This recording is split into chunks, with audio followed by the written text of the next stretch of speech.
I'm back. Michael Jordan. Yo guys, what is going on? It is bright and early on this Wednesday, March 17th.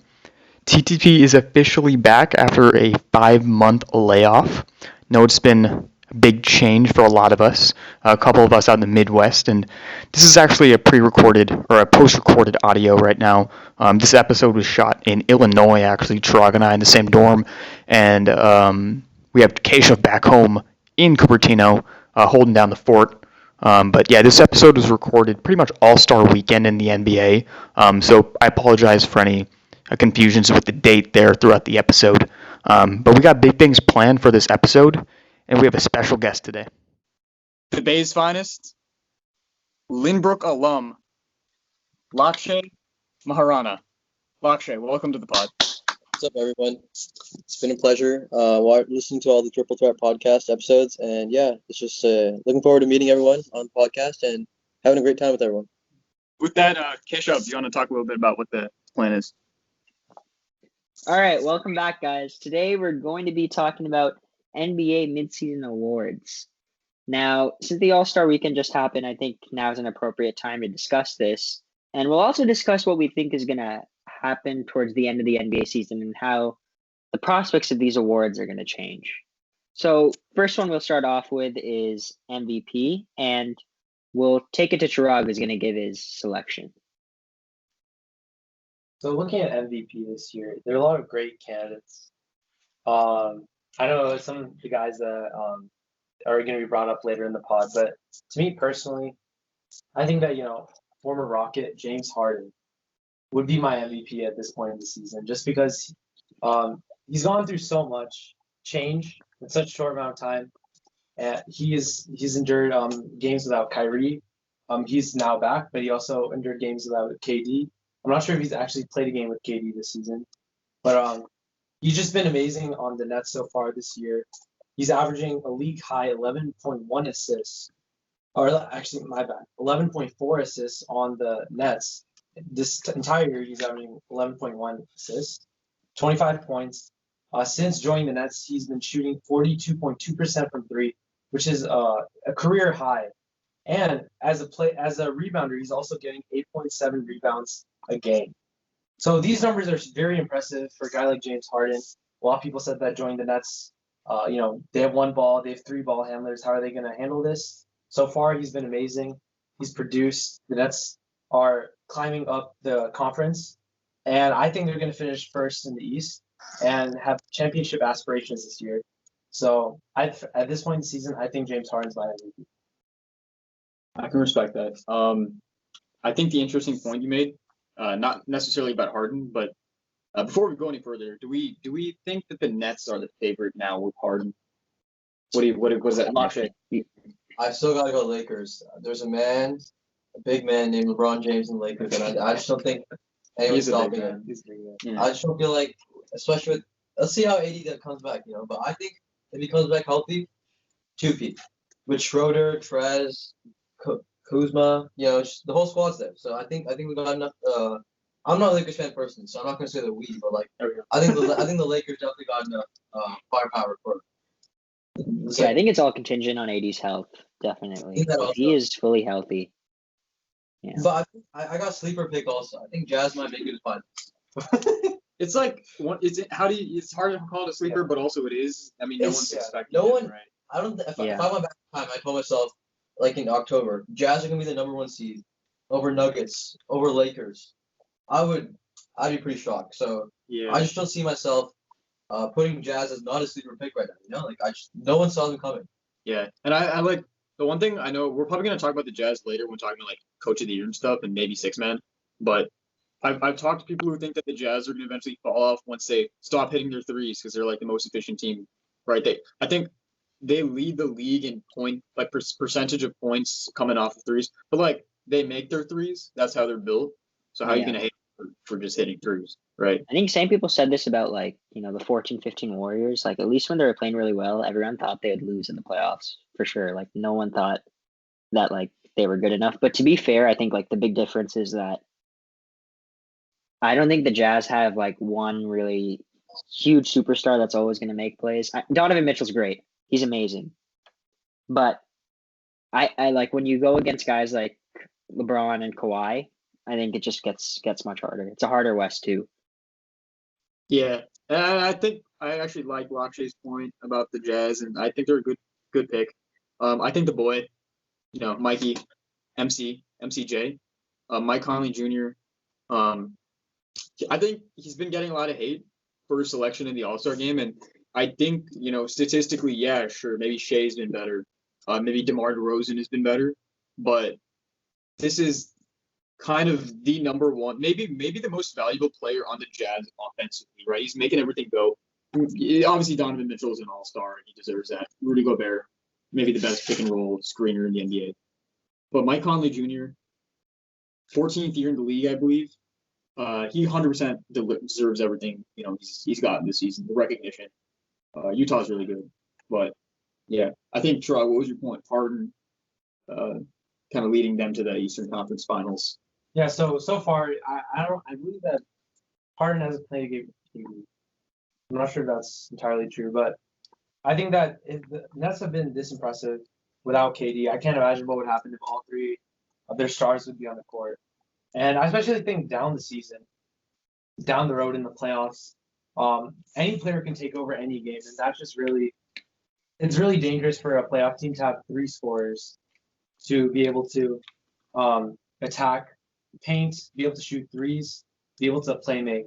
So I think because of that, I take the Nets with the championship for the season. Yeah, I guess that's something we'll talk about even more later. Yeah, and then I think so. We have James Harden already listed, and then our guest Lakshay has some things to say about another. Yeah, so I think for me, I'm gonna have to go with the obvious pick. I think I've talked a lot about this with Chirag, who actually didn't believe me 3 weeks ago. We had a whole heated discussion about this, but it doesn't make sense to me how anyone would disagree with this. The MVP for me at least, is Joel Embiid. It's just the level at which he's playing right now is crazy. Dropping 30 a game, and the defensive presence he brings also. And if I'm correct, I think the Sixers are a first seed right now with 12 losses and 24 wins. I think there's just no reason that's why Joel Embiid is not your MVP right now. I think he's completely leading the Sixers with the veteran presence. He's dropping 30 a game, and he also has a great defense presence on the team. So yeah, for me, it's just clear that you have to make him your MVP this year. I think also he deserves it, being on that Sixers team for a long time with a semi-functional Ben Simmons in terms of shooting. Offensively, I think that Joel is the machine behind the team. The Sixers did bring a lot of shooters on the team this year, but I think that Joel is the reason why they're the first seed right now. No question about it. Yeah, I agree with that, and I'll give a different answer on my end, or at least I'll raise a separate question. But like Embiid's numbers they're through the roof. You don't really see big men averaging this ever, especially with that level of involvement on the defensive side of things. That's the thing. Like, I don't know if Varun Ravi Kumar or Neil Paul are watching at this point, but I had a discussion with them at one point about who the best center in the league was. This was about probably 3-4 weeks ago. So Embiid was still doing the same kind of thing. Like Lakshay said, you had that argument with Trauber. Yeah. And you wouldn't believe me. He just said like Steph is the MVP, but to me, Jesus. I mean, it just doesn't make sense to me. Like, I know Steph's a great shooter and all that. He's a great leader, but the way that Embiid is playing right now, and the improvement he's made from last season to this season, dropping 30 and 11 in a game, it's just crazy to me. I don't like. Sure, Steph is like a great shooter, but like, if I just have to go with Joel. I'm glad they freed it up by trading with Al Horford. That was a really weird fit. I agree. Embiid has more space to work with now. Danny Green's probably more valuable to that team than Horford was all of last season. That whole idea just didn't work. And then, I mean, just hitting his shots, like he's taking less threes than he ever has. So maybe there's something to that, but like 42% isn't fluky. He also has a very clean release, and he's shooting 86% from free throws. So I think it's sustainable. And I think after this, we're going to talk about like who we think is going to be MVP at the end of the season. But personally, like, I agree with Lakshay. And I just have to say, like, I think the strategy that the Sixers have right now with Embiid is very Giannis-esque, as if Embiid draws a lot of attention out, and he can always just kick out to the shooters around him, which I think helps the offense function a lot more better. And even Embiid as a shooter himself, last year, 33 from 3, now 41 from three, and also 47 last year from the field, 52 from the field. Like he's making statistical jumps that we didn't see him from before. And I think it's just stats are just crazy for me. Like he has to be the MVP. Yeah. Another thing is that I still think James Harden's MVP, but one of the biggest jumps. No, you don't. No, I don't know about that. Do you No, really I still- think Harden's MVP? Yeah, but as I was saying, I think one of the most impressive things for me is that he increased the percentage of shots he took between 16 feet and the 3-point line. In prior years, it was 35%. This year, from that percentage, from that distance, is close to 60%. So I think that's very impressive for a big to be shooting between 16 feet and the 3-point line. And that just really shows you how he's one of the most impressive stretch bigs right now. Because usually stretch bigs aren't also, as prominent defensively.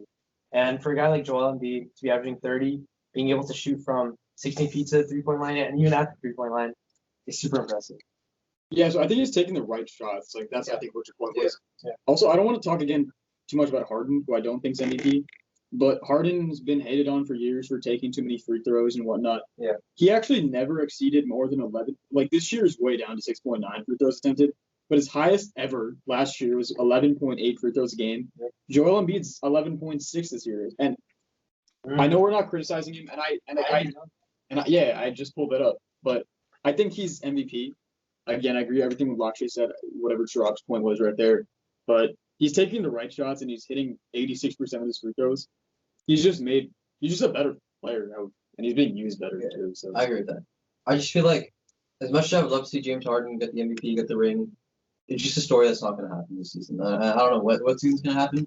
Maybe we'll get some crazy season out of him next year, but it's just not happening this year. wait, but why do you want to see James Harden? I mean, he's been like the main I guy. thought you said Like you want the Houston. Lakers. I mean, LeBron. It's just like I don't want anyone playing at 36 at that level to win a ring. Like to me, that's crazy. Just think about that. You're playing at 36 years old. Where most people drop I'm like not 5 disagreeing. Yeah. Like the level of like anyone at 36 is doing that. Like I'll root for them. But Jordan's still. Yeah, that's a topic for another pod. That's a topic for many pods. Yeah. I don't think there's any definitive answer to that. But just on James Harden, I just have to say like he was the main guy in Houston for so many years. He was a Chris Paul hamstring away from making it in 2018 finals. I just think like he finally should get a shot to come back to the finals since 2012, if I'm not wrong, and finally get a shot to at least try to get the ring. I don't want to argue about this right now, but even if Chris Paul was healthy, the Warriors still would have won that series. But go ahead, continue. Chirag, We're not arguing. we're not going to All argue. this spot. I see you're eating your pizza. Yeah, right we're now. not arguing. Yeah, I don't want to argue about this right now either. I don't know about that, but yeah, that's for another. The reason he's not arguing, he knows he's wrong. He's eating pizza. How? Okay. You agree with me, right? It was just Chris Paul's injury then. Oh, You sorry, disagree what was with the that? point? I was like, they're Chris Paul injury Sorry. away. They were a Chris Paul injury away from. You know, Keshav, have this argument with him. You're the Warriors fan. Lakshay seems like he's on the other side of things. So No, I mean, I just feel like personally, I feel like if Chris Paul was not injured, like they would make finals. I think Everyone definitely thinks- would have been more interesting, but the Rockets, I just feel like I don't know, they had multiple chances too in like Game 6 and Game 7. They had a huge lead, even though it was out Chris Paul. I just still feel like it's super hard to beat that. It was super hard to beat that Warriors team. They're just I don't extreme. think they had so many. They had 27 missed threes. I definitely think that would have changed if Chris Paul was playing. I don't think they would have. Yeah, we can get all into the hypotheticals, but let's just move on. All right, Ro, give your MVP pick. But yeah, my MVP pick, and I know this isn't a draft or anything, so I could say Embiid, right? It's not like he's taken.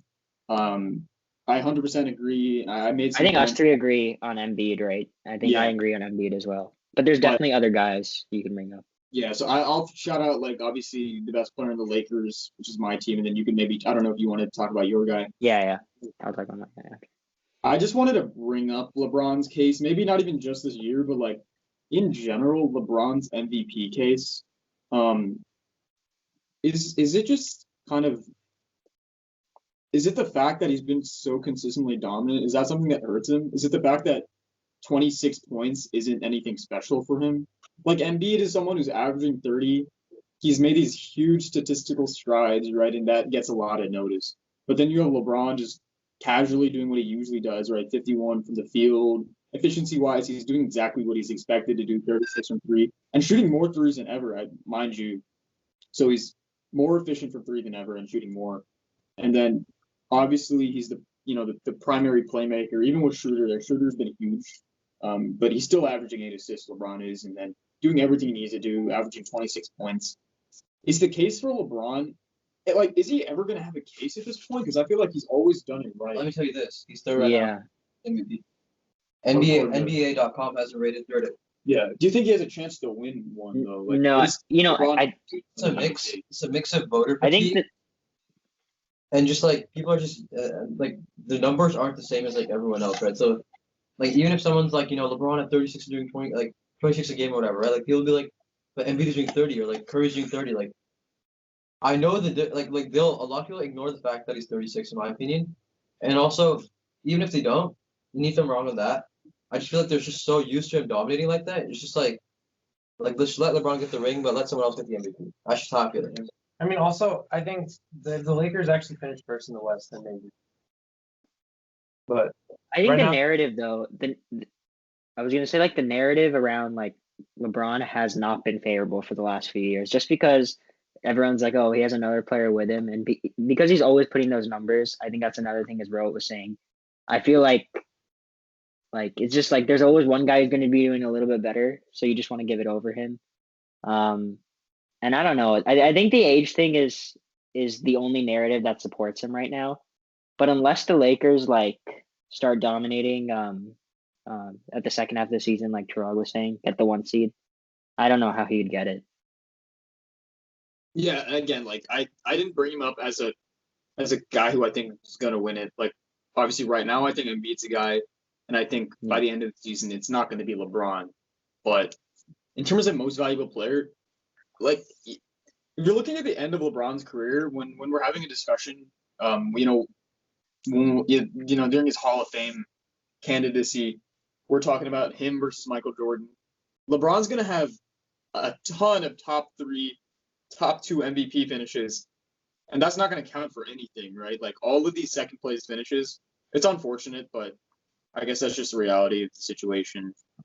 Someone like Drew Brees, another sport, obviously, but I think most people think he's a top 3, top 4, top 5 quarterback who's never won an MVP because he's always been consistently dominant, but consistently the second best. I feel like he's just not flashy enough, but that's different. Yeah, it's a different argument. But I mean, if we're talking about LeBron, I feel like another player that probably will not win MVP this year because of voter fatigue, unless things change, is Giannis. I mean, he's putting up the same exact numbers, if not better. Actually, probably not better. No, it's definitely not better. He's still putting up 29 points, 11.7 rebounds, 6 assists. Let me tell you this: if he had won his 2 MVPs in the past 2 years, he would definitely be top 2 right now. Yeah, I mean he's gonna be top 5. I think he's gonna be top 5. Yeah. It's just that no one's gonna put it first because it's just you already won 2. Yeah, and Embiid marginally beats. Yeah, and he's also shooting he's 42%. He's that's special, and he's Giannis is gonna be Defensive Player of the Year candidate. Same with Embiid, but that's for I guess another time. But I guess Keshav, if you want to talk about your MVP consideration. I think to throw out 2 other guys, I think Jokic and Curry have some decent cases, but I think Jokic actually has a very favorable case, especially considering he's almost averaging a triple-double as a big man, which is ridiculous, 27, 11, and 9.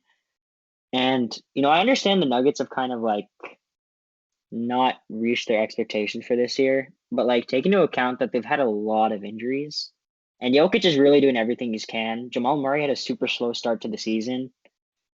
And I think really if the Nuggets actually get to a top 4 seed in the West, I think Jokic has a pretty strong case. Also, if the record is nearly as good as the Sixers, I think his case may even be better than Embiid's.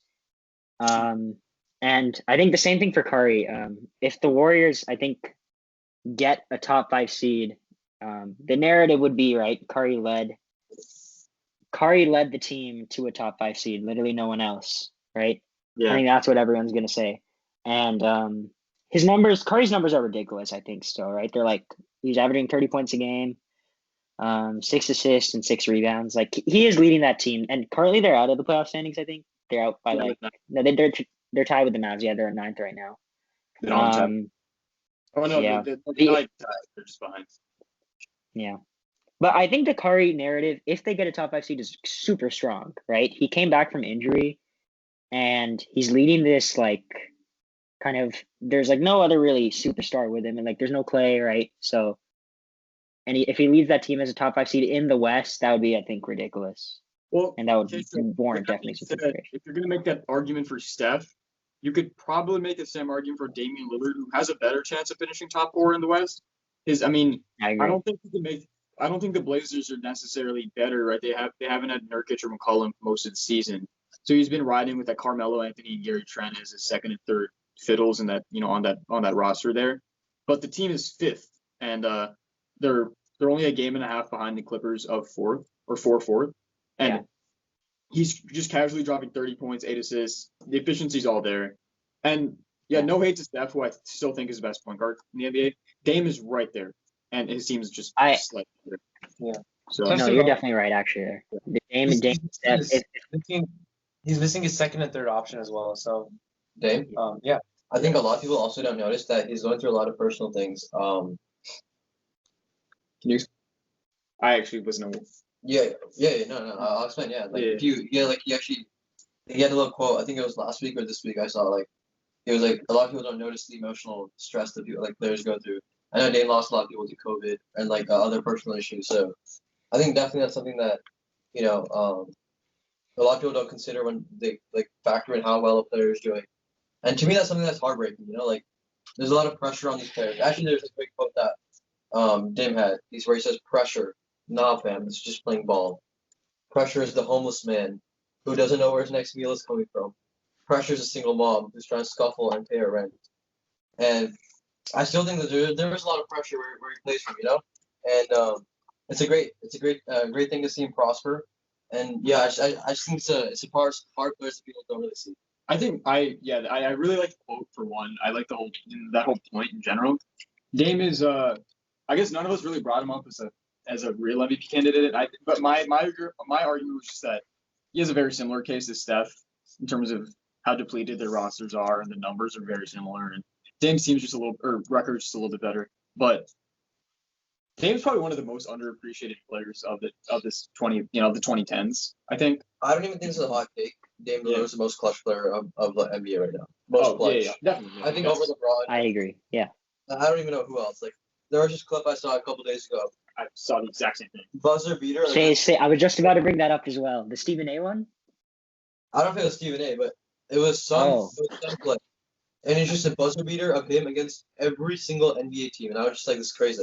How is he not the most clutch player in the league right now? I saw there's like a stat Stephen A showed. It was like the most game winners in the past 5 years. Like Dame had 29. That's like the most in the league. Oh, yeah, it's like 5 more than LeBron. That's ridiculous. And there was a post on Bleacher Report or House of Highlights or something like that the other day. It was like, oh guys, who's the clutchest player in the NBA? It had a list of guys. Dame was on there. Steph was on there. KD was on there. Jason Tatum was on there. I know he's had a few clutch shots, but I guess he's just on there because they needed. As a Celtics fan, it makes sense. Yeah, and he's clutch as hell. But I guess they just wanted to hit a certain number. Iguodala was on there for memes, but he was on there, and obviously the comments were all backing Iguodala. But Dame was the first guy on that post for a reason. He's the clutchest player. But I think so. We also wanted to talk a little bit about who we think is going to finish the season as MVP. That's something that's kind of hard to say. Chirag, I guess. I guess mine was more speculative.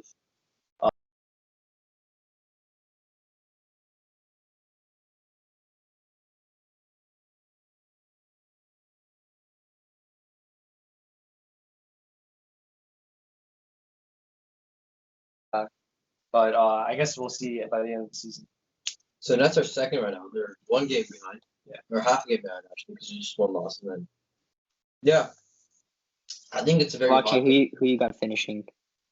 I think Embiid is running away with it right now. I don't see anyone else catching up to him right now, especially after All-Star break. Well, I don't know. The closest person I can see, maybe Steph, maybe Jokic. Jokic is crazy. He's been dropping. Last year he didn't drop cross 20 per game. It was 19.9, and then also He was shooting. Sorry, let me pull this up. Shooting 52. Now he's shooting 56. And he's shooting 31 from three. Now he's shooting 41 from three. And now he's dropping 27 again. 27.1. So I think that's crazy to me. Like, the jump from Jokic is also crazy. So maybe we'll see those two try to catch up. But I think NBA is running away with it right now, big time. I mean, if we're talking about Jokic, if he can improve the Nuggets seed this season, I think that another guy is Luka, who's basically averaging the same amount as Jokic. Very similar stats, near triple-double. Actually, Luka's having his best three-point shooting year so far. But I think Luka's another guy that if the Mavericks can pull their seed up, finish maybe top 5 even, I think he's That's a one of the bigger. stretch. That's a big I mean, stretch. I know, that's what I'm saying. The other thing about the Mavs, That's a good. trade rumors with Kristaps. If that ends up going through, if they don't think they have a chance, which I mean they're 8th, right? Like realistically, they're not going to win the championship this year. But obviously, that's not how Mark Cuban's ever going to think. But if Kristaps ends up leaving, then that might just tank any chances of Luka winning. I don't think he has a chance. It's probably more of an argument where he finishes in the. I was just saying more like Jokic, kind of like they're both the same spot right now. They're both averaging the same amount. I think that either one of them, they can pull their seat up, they can win MVP. Yeah, I think No, those that's are fair. like step by step as well. Yeah, Yeah, for those guys in the West, it's kind of all contingent on seeding. Steph, Dame, Luka, Jokic. It's all contingent on seeding, pretty much. And then I guess with the And I guess Eastern LeBron Conference, too. it's all concentrated, right? Like the Sixers have Yeah. number 1 seed, they have Embiid. Nets have Harden at the top and KD. Bucks have Giannis, and then behind, like outside of those top 3 teams, there isn't a single guy I don't think who's going to get an MVP vote. Julius Randle, maybe. Yeah. I would assume, and maybe like the Jason Jalen, one of them. I don't know. We'll see what happens at the end of the season. I will say, this whole idea of picking who's going to win at the end of the season versus now is a really, really like inexact science, and it's like I would pretty it's much very skip it. speculative. Yeah. It's based on Yeah. it's on Yeah. a lot of other factors. But we'll see. Yeah. Like I would agree. I think Embiid is running away with it, and there's no reason for him to slow down. I will say the one thing is the Nets have so much momentum right now. They won like 7 in a row at a point, right? Was it 8, 7? Yeah.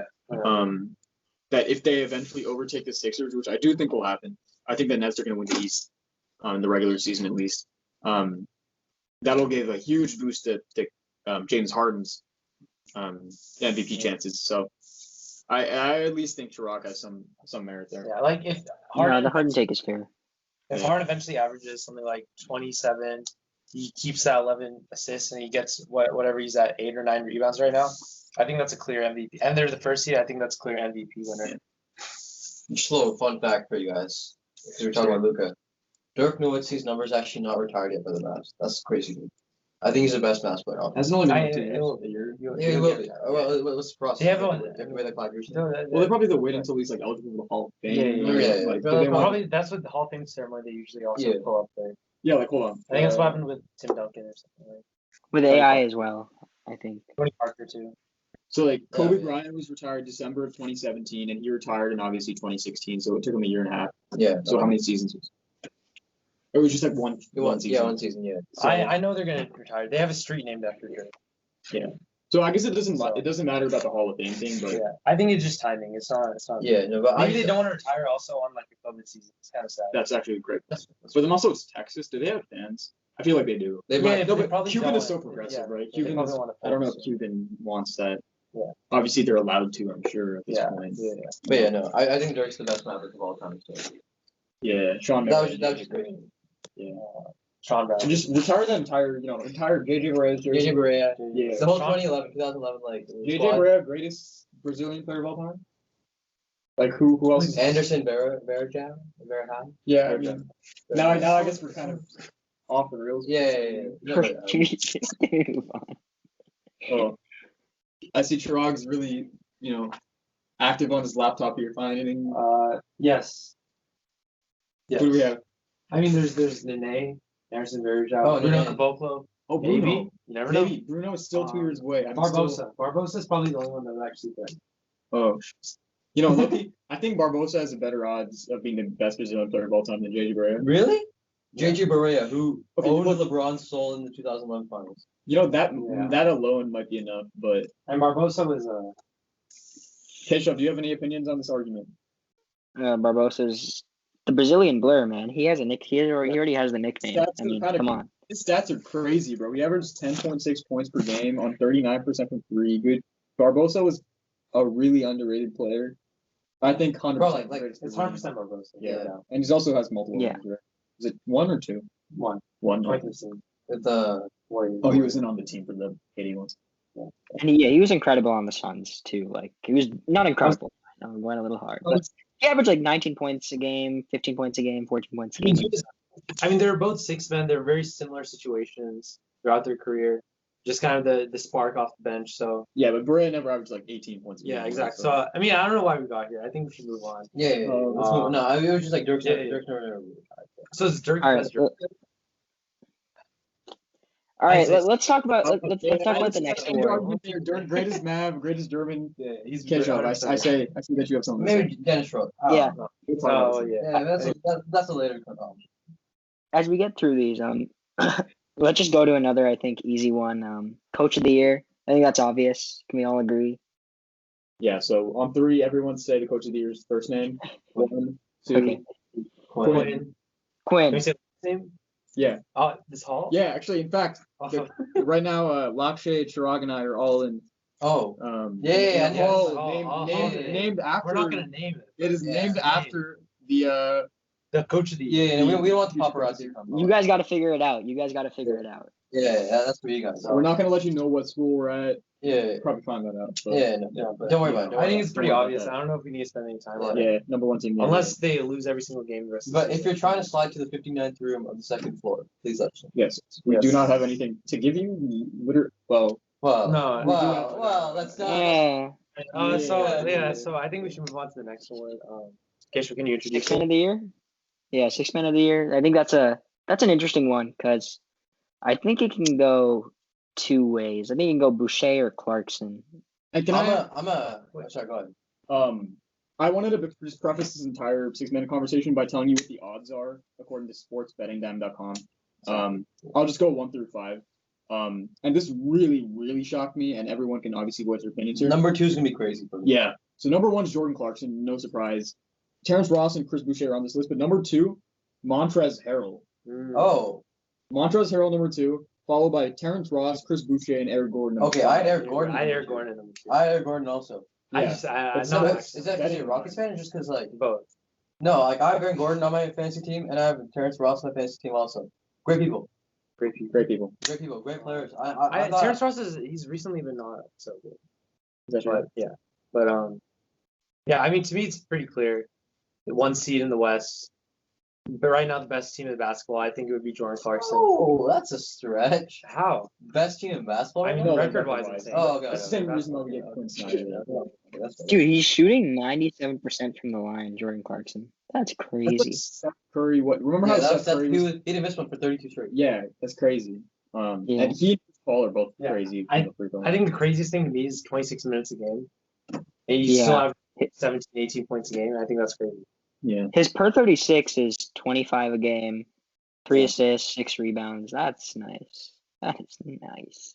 Went per 36. Then. I mean, as a Rowan's a Ball. former Laker, I really enjoyed watching. Mhm. I mean, Rowan's What? a Lakers fan. Jordan Clarkson as well, former Laker. Oh yeah. I Back in really his enjoyed heyday. the team.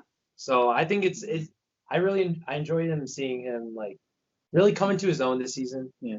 6 man.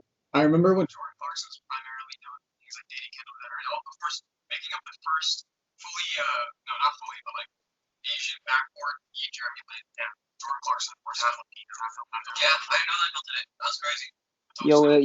What happened to the audio? Yo, something. It's really weird when I hear you guys. So Like it's quiet. It's like quiet. what was wrong? I don't know. Hello? It just got quiet. Oh, now I can. Now it's good. Now it's good. Okay, put it down. Oh wait, Is it good? No, wait. What about? Oh, no, it's. What about now? Yeah, it's good now. It's good. It's good. Okay. But yeah, I would agree with Jordan Clarkson, but I would mention someone like Chris Boucher, who I think is Mm. the offensive numbers are obviously aren't going to pop out as much as someone like Jordan Clarkson, who's shooting. How many shots is Jordan Clarkson taking in the game? Probably like a dozen, 13, 14, something like I see. Yeah. Yeah, 14.7. Yeah, there you go. So he's taking a lot of shots. Chris Boucher is someone who's ultra efficient, taking 8.9 field goals a game, hitting 53% of those, and 45% from deep. So he's someone who's made drastic improvements from last season. 32% from three last year, a lot better now. Points are up to nearly 14 a game. Inconsistent rebounder, he's at 2.5. But what's his nickname again? Swatboy? Swatter-boy. Yeah, and Swatter-boy, very fitting nickname, averaging 1.9 in just 23.6 minutes. He's a defensive monster for that team. I don't know if he's ever going to get a chance in the starting lineup. I think the only case I for think him, so. I hope he does, but Aaron Baines. Yeah. So I mean, there's a shot. Yeah, I mean, yeah, like I feel like the biggest case against Chris Boucher, other than the part of Jordan Clarkson being really good, is that maybe Chris Boucher gets promoted to the starting lineup. Not like I feel like it would have happened by now, but Boucher probably deserves to be there. He's a good defensive fit. Aaron Baines is someone who's probably known more for Only being like 6 points a main. game, Yeah, he's 5 rebounds. I don't know why he's not. Why I is he- mean, I think Boucher works well off the bench, but I think for next season he would be my most improved candidate. But I don't. like 20 points or something. Yeah, if he can get in the He's starting lineup next season, I think he can be my most improved candidate. He's ultra efficient this year, great defensively. But right now, I'd still go with Jordan Clarkson. What's stopping Nick Nurse from three-peating? Talent, talent. yeah, talent. No, but isn't talent an argument for Nick Nurse if he can finish as a top 4 seed, which he very well could be. What is he, number 5 right now? I mean, we're talking about championship. They're 8 seed. We're talking about Raptors are 8 seed. Wait, no, he's not talking about championship. Yeah, No, he said three-peat. He's talking about Coach the year. year. Oh, coach. The Raptors haven't won. Oh, They yeah. didn't win last Yeah, year. yeah, Yeah. Come on, what are you talking about? Well, so they're the 8 seed right now. Yeah, that's what I'm saying. It's the 8 seed, right? So that jumped quite a bit. But they're But 17 and 19 right now. I mean, yeah, so there's no way. Quinn Snyder. Yeah, even if they get the 3 seed or 4 seed, I don't. big post All-Star turnaround. Even if the Jazz finished a 4 seed or something, I still think the Jazz would be. Or I think Quinn Snyder would. Okay, I don't know about that. If the Jazz dropped to 4 and the I Raptors think it's dropped- very likely. Rise Jazz to 4. and yeah, Raptors go to 4. Like no. Then I would I give mean, the there's a tiebreaker. lot of narratives that could Yeah. happen. 8 seed could. But we're challenge talking up to about 4 seed. hypotheticals, though, right? Hypothetically, anyone could win first. You know- at this point, right? You know, But the I- average- Remember the Heat. That Heat season was 2016. Yeah. In mid-season, Eric Spoelstra would not be a coach of the year Yeah, that's candidate at all. That's fair. But if he actually made the playoffs, then maybe he would have won. Yeah. Tom of the Knicks. Tom Thibodeau. Tom Yeah. T. Yeah, Tom Tom T. Thibodeau. Little I don't Teddy. know. Tommy T. I mean- Tommy T. Yeah, he's done a great job. That's another great. It's candidate. crazy to me. Everyone was just like, I don't know about this hire, but I mean, everyone always kind of people blame him for the Derrick Rose injury over playing players like Jimmy Butler up to 40 minutes a game. But I think the whole Tom Thibodeau discussion is, and we kind of want to get this thing rolling, but might be a pretty fluid transition to what we think is, the most improved player of the year. right, yeah. And I'm sure at least I know Chirag, you were thinking a guy that Tom Thibodeau coaches. Someone who's a former Laker, like we said, Jordan Clarkson. Lakers obviously won the championship last year, so it doesn't hurt as much losing this guy. But he's really broken out since leaving the Lakers. And Chirag, you want to talk about your boy? yeah, so this guy, he's been on a few teams. He's had a lot of offensive presence. He's been known to not try that much on defense. But this year he really popped off a little. I'm talking about Beyblade, Julius Randle. I don't know why he's named Beyblade, to be honest. Maybe it's because he's kind of clumsy. Pinballs a little. Spins a lot. I'm going basketball. Yeah, I didn't But- realize that he was Yeah. But Julius Randle, he's averaging 23 points this season, 5.5 assists, and 11 rebounds. Now, as a big man, averaging 5 assists is a crazy number to me, especially on a team like the Knicks, as well as being a power forward. But he's also averaging 23 points. He's been the most efficient, or not, actually, he's not been very efficient. He's shooting 40% from 3 for a big man, which is crazy to me. In past years, I didn't even know he could shoot threes. He would kind of just chuck it up at the end of the shot clock.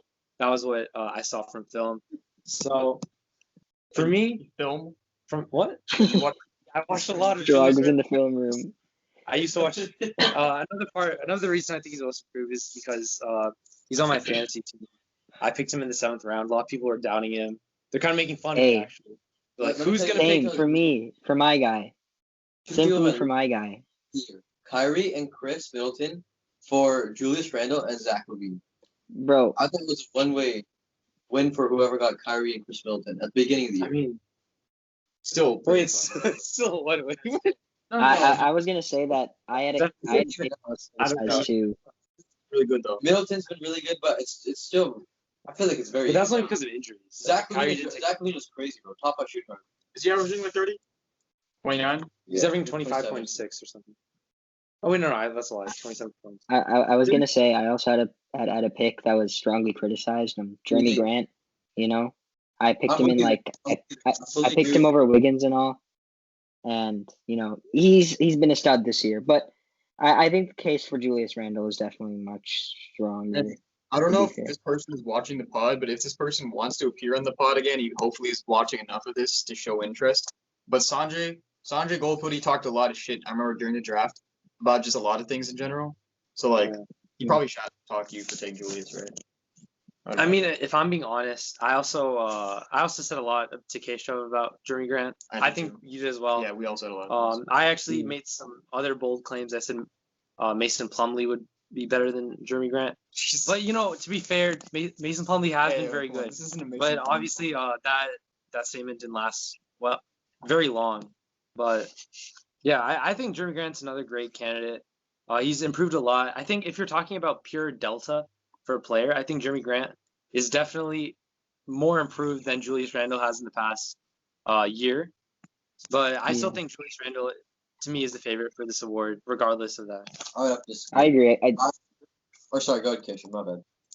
I was gonna say I think also just the positioning of the Knicks in the East right now, sitting at that record, sitting at the 5 seed, that really helps his case. His numbers and his efficiency are just like ridiculous, and I think it's like the way people are looking at it is like kind of how he's improved from his not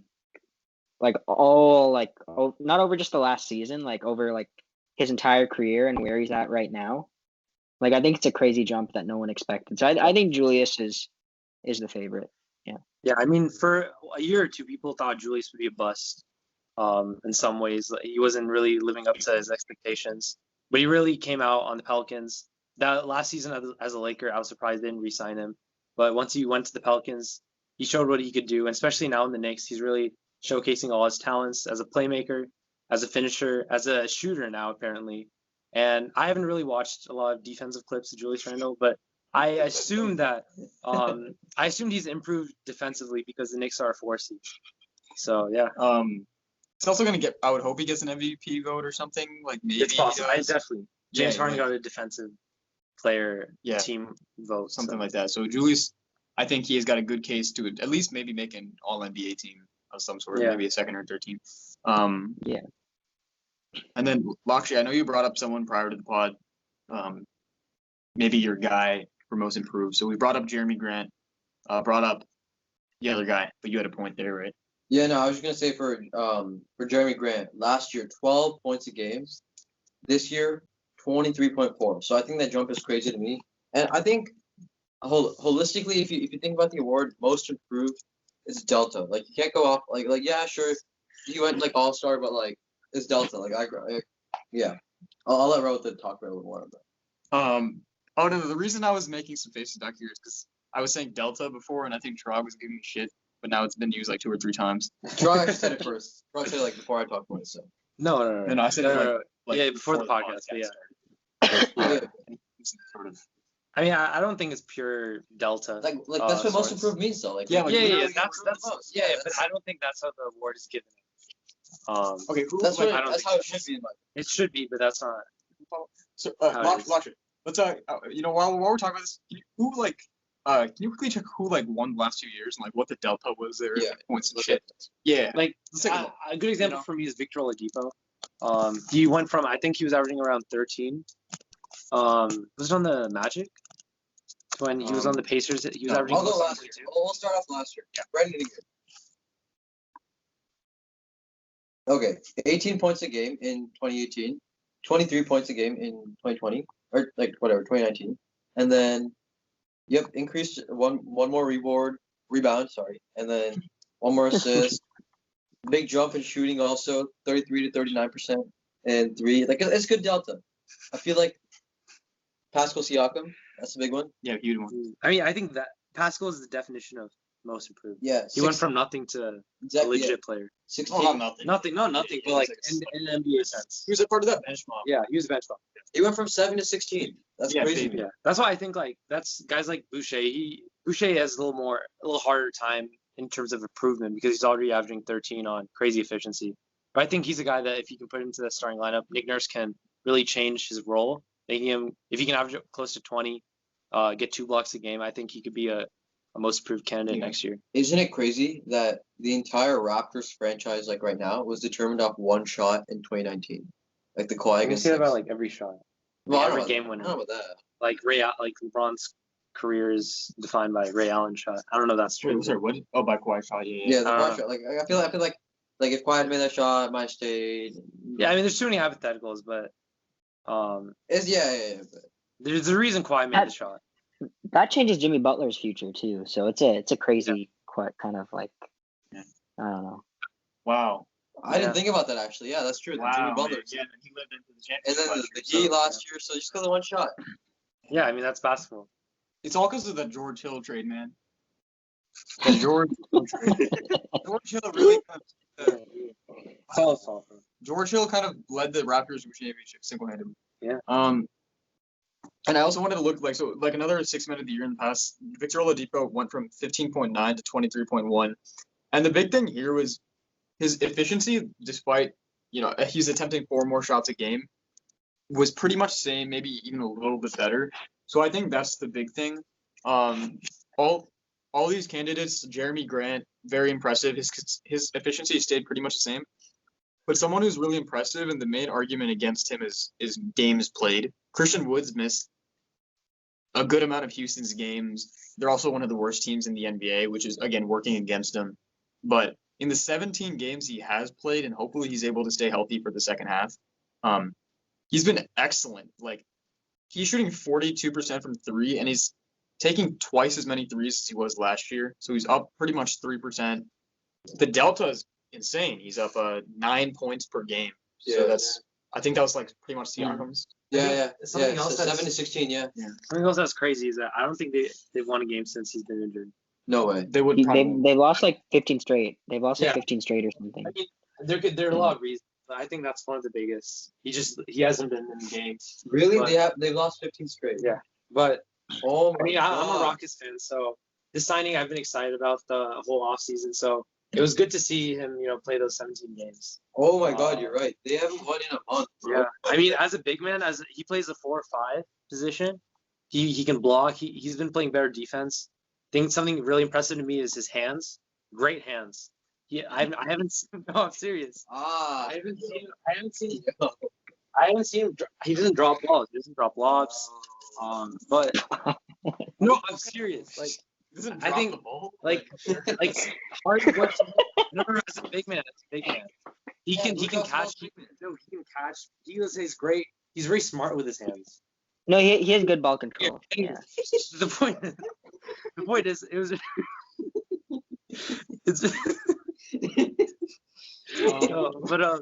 I think Christian Wood, if he can play more games, hopefully stay healthy the rest of the season, I think he would run away with this award for sure. Yeah, I would agree. If he had played as many games as maybe Jeremy Grant or Julius Randle, I think he'd be number 1. Yeah, very similar I situation. think his story enough is inspiring to me. 2015, undrafted. His girlfriend leaves him. Now look at him. Yeah, that was ridiculous, bro. Yeah. So in terms of just improved maybe careers, Yeah. he might be Yeah. definitely better than The everyone. Rockets thing is crazy to me. And since February 3rd, they won 1 game against Memphis. But the rest of the games, the closest loss was by 5 points against San Antonio and Philadelphia, but the rest of them in blowouts. Yeah. Yeah, and I know Toronto watches like every Rockets game full used through. to. Like, how is that like? Yeah, No, I mean it's like when I look at starting lineups now, Justin Patton's down the team. I remember he was a 2nd round pick for the Timberwolves. First round? He was Late first round. Nope. No, he's late first round. Nope. 16. Okay, mid. Right whatever. Yeah. Anyway, Very talented. he was a G League. He was a G League type guy. I was really excited watching David Nwaba this season. He's really improved a lot. Anyway, moving on. Yeah, I mean, Christian Wood was the only bright spot this season, especially with James Harden trying to get out. I don't know about that. It's the only bright spot. There's a future with Oladipo. No, they're not signing. He didn't even accept their extension. Yeah, they're not going to. No way. Yeah, he's No, I know that's what I'm saying. At least you got something out, or he's gonna walk. 100%. Traded, bro. No, Like, I don't think. He's gone. He's gone by the trade deadline. He's gonna be gone this year, I think. So when's the trade deadline? The second 3 weeks, right? Yeah, something like that. But Can Andre Drummond please get traded, bro? he's gonna get bought out probably. But anyway, I think the last Yeah. okay, before we go too deep into the Rockets, no one really wants to talk about the Rockets. But the last award we wanted to talk a little bit about was Defensive Player of the Year. And that's something where I'm very passionate about this guy. Oh wait, no, we skipped an important one. Actually, wait, the consensus is LaMelo, right, for Rookie of the Year? Yeah, oh yeah. Sorry, We no, need- yeah, we'll talk about that. Okay. Let's say Defensive Player of the Year first. And this is someone who I'm just so passionate about. I genuinely think about this guy every day. Like not even in maybe in a weird way, but just he gets hated on so much for good reason. Ben Simmons can't shoot a 3 for his life. Obviously. We know that, but he's someone who really earned his All-Star appearance this year. He was someone, again, that first month of the season, he was being talked about as overhyped. If the Sixers are going to go anywhere, it's not going to be him and Embiid. Maybe that's still the case. At least offensively, there's still a little bit of clutter. I know there's a bunch of shooters, but Simmons might be holding them back as a shooter. But defensively, I hope we can all agree that he's.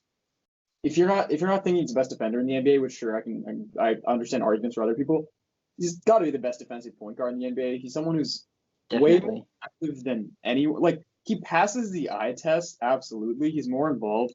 And I think the one thing about our pod is we do not spend money on stats that are behind paywalls. But if we did, I'm sure we would find out that Ben Simmons leads the league in deflections or some shit. Actually, like that. I have that pulled up right now. Oh, there we go.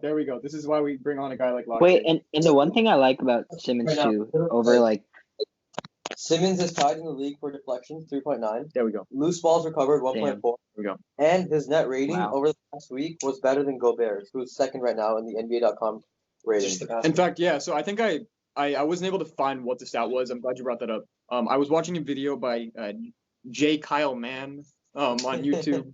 Very insightful. Check out the Ringer. J. Kyle Mann makes some great videos. But yeah, like Lakshay said, this guy leads the league in all sorts of hustle stats. He guards 1 through 4. He guards the opposing team's best player, and it's good for him that he has help behind him in the form of Joel Embiid, who might be the best defensive center in the league. Him and Gobert. I would probably go Gobert. Miles Turner. They're all.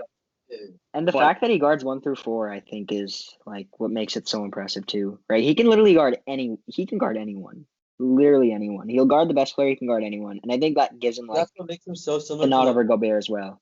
That. Yeah, He'll that's make- true. That's true. He's the next. If he shot, he could be like next LeBron. I think that's what makes him great. Yeah, and that's the nice thing about Defensive Player of the Year. We're not here to evaluate Ben Simmons not being able to shoot a 3. We're here to evaluate him on the defensive end, and this is the most active player in the league.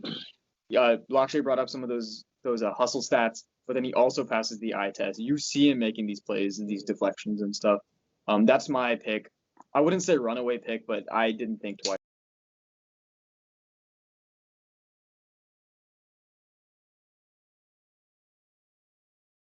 I was thinking Rudy Gobert, but then just looking up these hustle stats, it's crazy, bro. Deflections, loose balls, net rating. I mean, Gobert is not going to have that many deflections. You're not going to expect Rudy Gobert to be in the. No, but I mean, I feel like Rose brought up a good point. Put him on any player. I feel like Ben Simmons can guard. I mean, there's different roles for every player. You can't expect Rudy Gobert, who's he's going to stay in the paint. He's going to try to block shots. He's going to try to have a post presence. So I think you can't say that because of these statistics that he's not as active as a defender. They just have different roles on the Okay, so no, I agree with that, right? So there's perimeter defense and then there's paint defense, right? Yeah. I mean, I think that overall Benson is definitely better than Rudy Gobert. No, and that's why I think net rating that comes in handy. Like net rating overall assesses even if there's two different types of main defense, who's gonna do better overall. And I think Ben Simmons statistically is doing better right now. Like just like overall with that rate. So I think that's why. I think since this one's pretty clear, could we talk about Rookie of the Year? Okay, I was actually gonna throw out a sleeper pick. For my go ahead. player of the year. Tied. Yeah, I was gonna say that one guy that I really like in the past, a lot of people have some hate for him. They call him lazy. I'm talking about Miles Turner. Right now he's that's a good one. 3.4 blocks a game. I actually checked this. That's a really good one. Defensive Player of the Year had 3.4 blocks a game. It was Alonzo Mourning, and he had 3.7 blocks a game. So I mean, obviously 3.5 blocks is a crazy amount. I don't think he can sustain it. But at this point in the season, if the season ended today, I think that Miles Turner had a great chance of winning Defensive Player of the Year. But just because he's Sorry, go ahead. Just because he's so active as a blocker.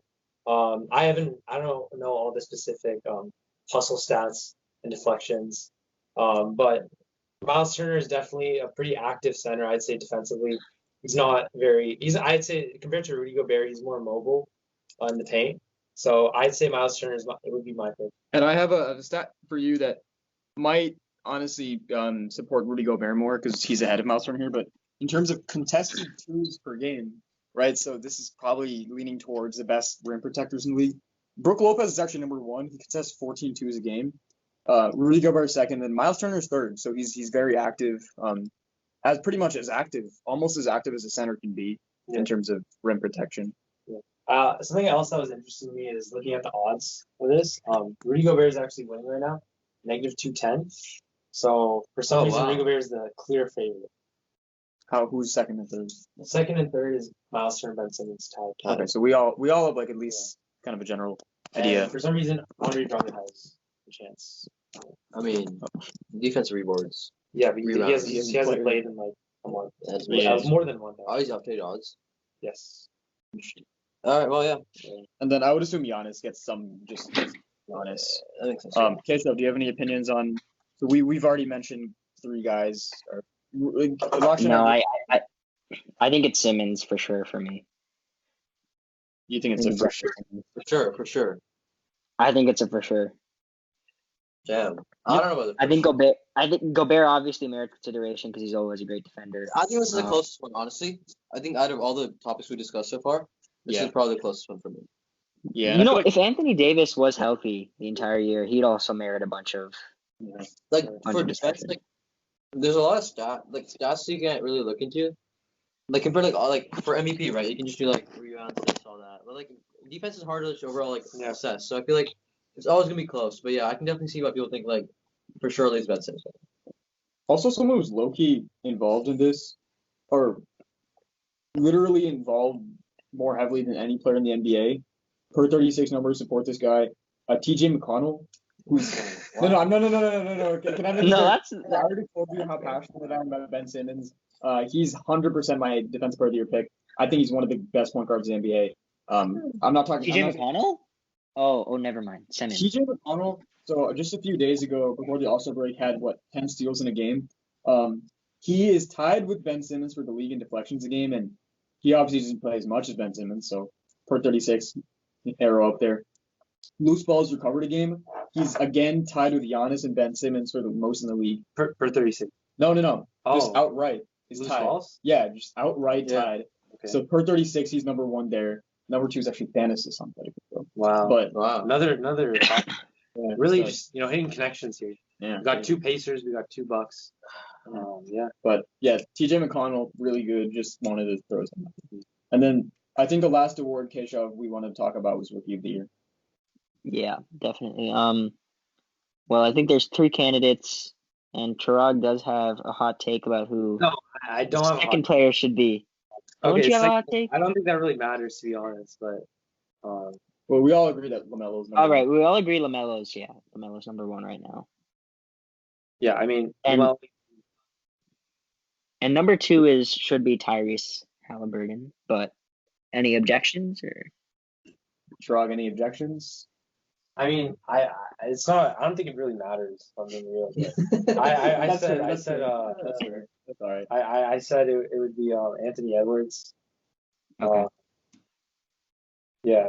So I think the main case for Anthony Edwards is that he dunked over. Who did he dunk over?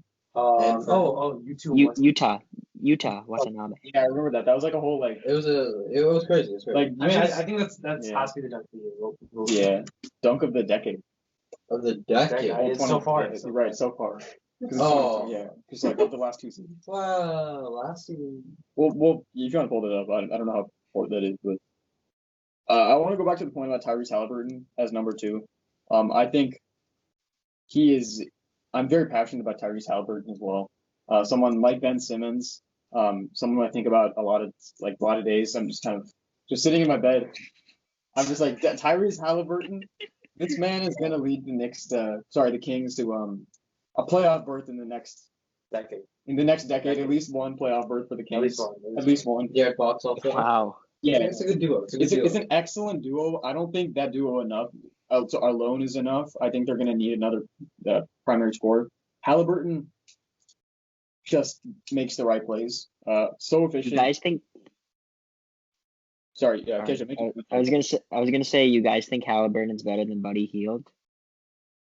Right now, I think right now it's not really an argument. Or just more valuable to the team. You would rather have Halliburton, right? Value 100%. Okay. I think if they Definitely. had a good offer for Buddy Hield, they would trade him. Yeah, But if they were, Yeah. I think that they believe Halliburton's the future. yeah. I mean, he's not starting right now, Halliburton, but he's in their closing lineup. Yeah. He's not like a big guy. He's got a really slender frame. Yeah. So he's not like a stud defender, but he's a lot more intelligent, I think, on defense than Buddy Hield is. He's a more intelligent offensive player. He obviously doesn't have the range of Buddy Hield, which is what limits his upside, but Halliburton makes the right passes. We talk a lot about involvement. I saw a stat the other day. I think if you're looking like there's this interesting stat. It's assists per usage. Assists per usage. So it's like it takes assists over your usage percentage, and he's in the top 5 or something like that. I know I can't pull up the stat, but that means he's not touching the ball very often, but he's making the right passes. So How did he slip this far in the draft? That's like ridiculous that he went at 12. No, he was 12th. Oh, Bro, so I was on, and Uriel isn't watching this right now, but I was talking to Uriel Kamenetz about how this was back in the draft, how I really thought that Nick should have taken him 8th over Obi Toppin, who Obi is definitely hasn't worked out yet. Maybe it's because of playing time and whatnot and fit, but Halliburton, they needed a point guard. I thought Halliburton falling to 8 was already a slide. Yeah. So. Yeah, I mean, It's a great. when I saw Halliburton going to the Kings, I thought it was super interesting fit, just because they already had De'Aaron Fox, who I thought was their and Buddy Hield generational talent. also. Well, I didn't really. I thought Halliburton more as like a one type player, a guy that would keep the ball in his hands, make smart plays. But it's really worked out for the Kings so far. I'm not sure what they're gonna do in the future. I want to see if De'Aaron Fox and Halliburton can play 1 and 2 together. But yeah, I mean, Halliburton's a great guy. I think if he can pull up his scoring later this season, I think he definitely has a chance to win Rookie of the Year. But right now, it's definitely LaMelo Ball. Yeah. I think it's pretty fairly obvious. Like the narrative is there, the stats are there. I don't know what else people need for. Yeah. I think the the narrative is enough to push someone into the top 5, but LaMelo has the numbers to probably. Especially as the Hornets, they were just laughing stock the NBA. Michael Jordan, especially, one of the worst GMs, arguably the worst before the season. But I don't know about that. He definitely was. But He's the worst GM of all time. He's Definitely the greatest GM. But yeah, this pick has really worked out. LaMelo Ball, I'd say he's leading the Hornets night in, night out. LaMelo Ball so far. I just want to mention something. It's a very random take. But going into next season, I think one of 6 Man of the Year candidates is going to be Facundo. Shut the fuck up. I think that. Paco Campazzo. Remember that dude who threw the pass next to Kuzma? No, he does everything. Oh, that kid. Yeah. That was a sick pass. Yeah, so I think, Wait, what's his nickname again? I think he'd be Rookie Paco? of the Year candidate. Yeah, Huh? Paco. Yeah. Paco? Wait, he's not. He can't be a Rookie of the Year candidate this year. No, he can, but he's just not. Sure, I'm not just saying that good. 6 Man next year. I think 6 Man next year. Oh, yo, that's interesting, bro. He's crazy. Can I He's hear so good. he's averaging Why? 5 points per game on Okay. 40% from field goals. Like what's Okay, so this is my reasoning. I think he's a great playmaker. it's also 5'10" by the way. I understand that. I think he's a great playmaker. I think he's in a situation that like the Nuggets have where some guys will not be there next season, especially off the bench. But they do have Monte Morris. They have Monte Morris, but I think that he will overtake him next season. I think I think they should get rid of MPJ. Huh? Wait, yeah. I never said that. I was It's gonna. not I was just gonna say MPJ that the I think starter. they should trade him. I think they should trade him. What? I think they should trade MPJ. Wait. We're talking about Monte Morris. I know you're talking about Monte Morris, but sorry, I don't know. I was random. All right, continue. Go ahead. That's just my take. We shouldn't really talk much about it. Yeah. I just had to throw it in. We're back on the pod, so might as well spice it up. Facundo Campazzo, someone who's I don't know. I honestly before that Kuzma clip, before they beat the Lakers like their asses the other week, I didn't know who this guy was at all. I knew about I didn't know it. either. It's just that one clip. Yeah. I actually the first time I heard about him was in 2K. Jesus. I mean, I'm being real. Off season I was playing some 2K, loaded up some rosters, and this guy came in. He was really bad in 2K, so I heard his name, but I didn't really know much about him. But recently, I've been seeing clips. I feel like I've seen more highlights of him than like MPJ, guys like that. But I think he's an exciting guy. I think that as a narrative, he's a flashy passer. Yeah. I think he's a playmaker. If he can improve his scoring, I think he can be sixth man of the year next year. And I think he gets a lot of those skills from one of his former teammates at Real Madrid, Sergio Yui. Oh, interesting. Sergio Yui. You guys have ever played 2K like, before they got rid of the European rosters? Oh yeah, I remember. Sergio Yui was really good. Great guy. Faco Campazzo probably I does. believe 2K16. Was the last year. 2K16. So. Sergio Yui, if he ever comes to the NBA, he's already 33, but maybe he's got a shot. He joins his former teammate. But Keshav, any other words we didn't hit on? No, I think we got everything. Should we have anything about executive of the year? Who's built the greatest team this season? Like, how do you gauge this award? I think it's too early right now. Like, probably trade deadline. I'd say, on right now, it'd have to be the Mets. Yeah, just getting carded. Sam Preston. Wait for who's gonna win? Oh, Wait. you mean executive of the year? What have they done this season? I don't think they ever give it to a team that doesn't. No, they have to be good. I think most of the Nets have no first round pick until 2028. That's not the point. I don't know if that's for the season. Right. Like. Okay, that's fair. Yeah. So I mean, I don't think there's been any big moves that would warrant any recommendation. Pacers. Who do you guys think is gonna win it all at this point? That's Lakers. Warriors. I think we're all just gonna say. I'm not. I mean, I know you can't. You do not have the option. I mean, Trucks Rockets, bro. Oh my god. I said that. Lakers, like the I know. Celtics will do a usual thing with the second round. Maybe they'll make Eastern Conference Finals, and then unless we get a good. I think the Warriors have a legitimate chance, though. I think. I'm not even. Yeah. We're like an hour and a half into this pod, and we have Keshav saying shit like the Warriors. Dude, they're not even they're the 9th seed right now. Like. Just wait. What are we waiting for? Like, what's gonna better? turn or something? Yeah. What's gonna happen? Wiseman is gonna be like Hakeem by the end of the year, dude. You'll see. Development's gonna go crazy. Wiggins gonna turn into like MJ or something. What's gonna happen to Draymond, bro? Yo, Maple Jordan. You know what they said? This is the time. Literally, what gets better? Kelly Oubre has been playing better than he has all season. They're 5 and 5 in their last 10 games. Like, what? Okay, I think they're definitely making the playoffs. They did have a couple games without a game without Steph. Yeah. What? Oh man! All right, fine. Who's the AC right now? Maverick. And then the Spurs are 7. I mean, to me, right, if the Warriors don't make the playoffs, I don't know what I would do. Yeah. I feel like the Warriors' best chance is the Mavs trade Kristaps and like decide that they're not. I mean, they're not going to tank, but yeah. But wait, I think the Spurs may not make it either, though. I think they can overtake the Spurs definitely. The Warriors. Yeah. Spurs are really good though. Spurs are stacked right now. They're good as fuck. They're Yeah. like the deepest team in the NBA. Like their bench is insane. Yeah, but DeJounte Yeah. if we're Murray, talking about championship, Walker. Boys. if we're talking about championship, I think there's only 3 teams, 2 more than the other. But I think it would be Lakers, Nets, and then third team would be Clippers. Bucks. I The think out of the, Warriors. Yeah. What are the thoughts on the Sixers? We um, because we kind of agreed that the MVP favorite, the deep. I don't know. Like I don't know how the offense translates. Like it's just weird. I like what they're doing. Yeah, I don't know how you can guard KD in the squad. You know, if the Warriors make Really? Who's yeah, gonna guard if KD? any team is, Oh, Ben Simmons. if any team can guard the Nets, it would be the Sixers In the or East. the Bucks. Maybe Bucks. Maybe the Bucks. Bucks too. definitely. Drew Holiday, Middleton, and Giannis. Mm. That's what I'm saying. I think Bucks have a good shot.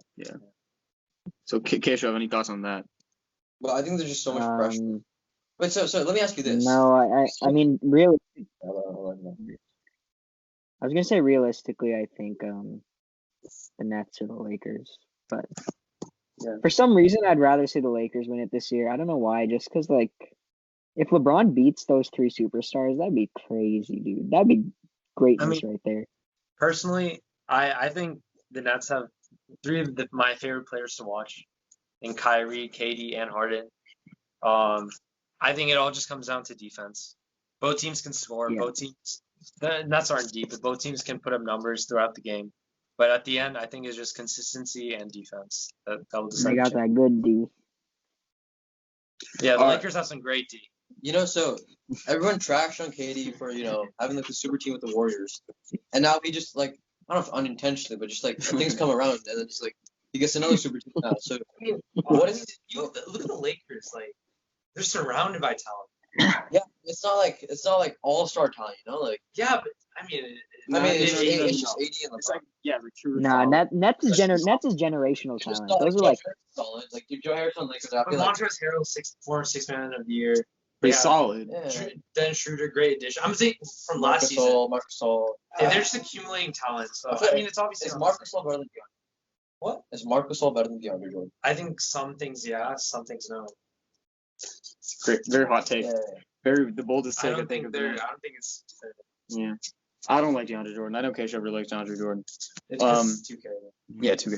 But I think that kind of wraps up the main content of the pod. Any closing words from our guests before we call it? No, I think it's been super fun talking to everyone about NBA stats. And yeah, anytime you're in Illinois, Rohit, hit us up. And Shit, man, we weren't supposed to tell them where we're at though. no, you said you're in Illinois. Oh, I you did. said in the beginning of the pod. I mean, we could. Let's cut this out.